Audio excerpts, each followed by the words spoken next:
संविधान है, तब तक आप अपने आप को ऐसा है मजबूत न समझो। आप लोग मजबूत है और मजबूती का काम करो। बाबा साहब ने कहा, मेरे बहुजन समाज के लोगों, अगर मेरा 3 उद्देश्य, अगर 3 मेरा मूल मंत्र याद रखोगे, शायद इस धरती पे आपको कोई पीछे करने का काम नहीं कर पाएगा। शायद आज अभाव है, चाहे राजनीति में हो, चाहे किसी विभाग में हो, बहुत अभाव के कारण आज लोग जो नहीं पढ़ पा रहे, भाग नहीं ले पा रहे हैं। मेन चीज जो है शिक्षा। हमारे लोग शिक्षा का कम प्रकाश डालते हैं। हमारे लोग भारतीय संविधान जो एक राष्ट्रीय पुस्तक है उसको कम मंथन करते हैं। आज लोग कहते साहब हम तो बहुत गरीब हैं, क्योंकि आप जब तक पढ़ोगे नहीं तब तक आगे बढ़ोगे नहीं, जब तक आगे बढ़ोगे नहीं तब तक आप अपने हक अधिकार लिए लड़ोगे नहीं। आप लोग को तय करना होगा, आप लोग को आज विचार बना के करना होगा। हमको आपको सबसे पहले शिक्षा फोकस करना पड़ेगा। बाबा साहब ने कहा, मेरे बहुजन समाज के लोगों, शिक्षा वो शेरनी दूध है, जो पिएगा वो दहाड़ेगा। कोई टेबलेट नहीं, कोई मेडिकल मिलने वाला कोई टेबलेट नहीं जो खा लेंगे तुरंत बोलने लगेंगे। आपको मंथन करना पड़ेगा, आपको कुछ विचार करना पड़ेगा, क्योंकि शिक्षा वह शेरनी दूध है। अपनी हक अधिकार के लिए लड़ाई लड़ना पड़ता है। दूसरी बात बाबा साहब ने कहे थे, हे मेरे बहुजन समाज के लोगों, आप लोग संगठित हो जाओ। जब संगठित रहेंगे, शायद हमारे आपके बीच में कोई भी पुस्तक के नहीं जा पाएगा। माता बहन से मेरा निवेदन है, अगर इसे यहाँ मंच के सामने अगर कोई कुत्ता आ जाए तो हम उसको कैसे लगाएंगे? आप लोग से मेरा क्वेश्चन है। पत्थर मार के भगाएंगे नहीं भगाएंगे? या डंडे से कुत्ता भाग जाएगा नहीं भागेगा? नहीं भागेगा। क्या बात करेंगे? भाग जाएगा। कुत्ता पत्थर को मारेंगे, कुत्ता भाग जाएगा।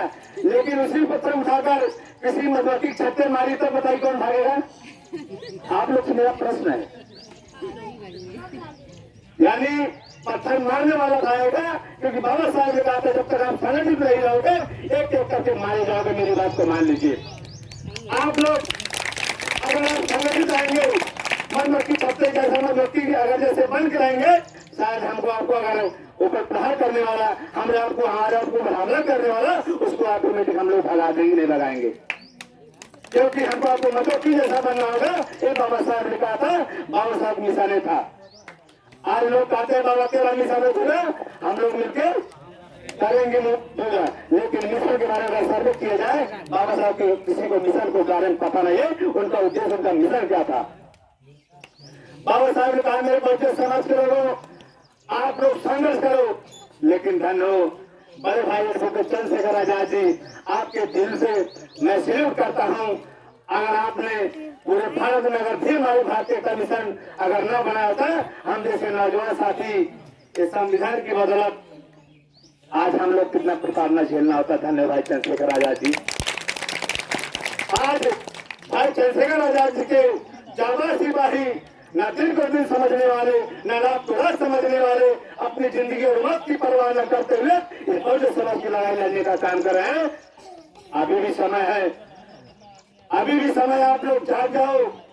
अगर जिस दिन नहीं जगोगे, या तो मेरी बातों से, चाहे 15% मनवादी की बातों से आप लोग जरूर जागरूक हो। मेरी बात को मान लीजिए। बहुजन समाज के लोग, मेरा बहुजन समाज 85% लोग हैं। 85% आप लोग शिक्षित हो जाओ। उन्होंने कहा ठीक है 85% नहीं शिक्षित हो जाओ, लेकिन 80% शिक्षित हो जाओ।